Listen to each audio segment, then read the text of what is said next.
Why is the show called Crushology 101 and not Dating 101 or Love 101? Because pretty much what all the guys do in the show is show off their game and riz the gal they have a crush on. From the smallest side characters to the main leads, Jae-yoon will overstep his boundary and push himself into Bani's life, Ji-won will be friend-zoned, and Ah-dang plays the sunbae mentor with sus vibes. This show is a crash course basics on what people do when they have a crush on someone. And hopefully no one will physically get hurt or into an accident after doing nice things to our favorite rich witch bunny. So last time I mentioned how Jae-yoon's college social life didn't really intersect with Bani's, and that was my main problem. In this episode, that gets resolved fairly quickly. Jae-yoon and Bani are obligated to work together as Jae-yoon is the representative for the Department of Visual Design, while Bani is the representative for her Department of Sculpture. That means they have to meet each other frequently to collaborate. Okay, cool, I'll take it. Then the story starts getting a bit weird.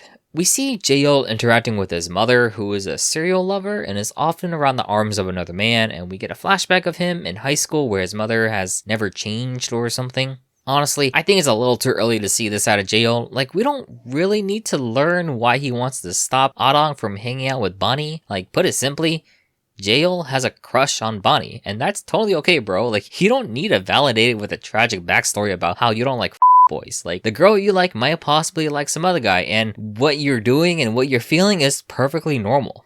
Now, crushing makes people do the weirdest things, like, trust me, I've done some stuff I'd slap my younger self some sense into, so in terms of overall concept, the more I'm watching this show, the more I'm starting to understand what the show wants to focus on. Essentially, their crush game is to just make up an excuse to be involved in Bani's social life in some way, shape, or form. Jae-yoon is trying too hard to force himself into Bani's life by worrying too much that she won't pick him, Ji-won is orbiting around her and isn't quite making his feelings clear if he wants something more, and Ah-dang has ill intentions by using his fame and fortune to take advantage of girls who like him. It's a pretty good contrast between all of them.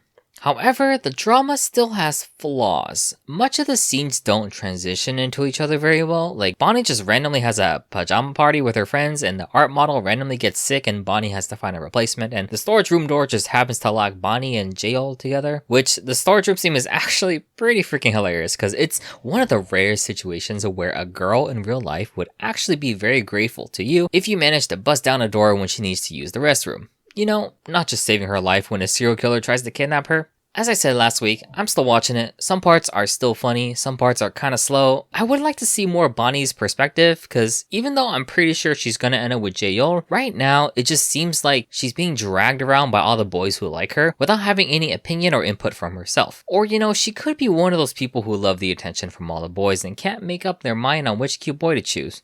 I'm not sure which one is worse.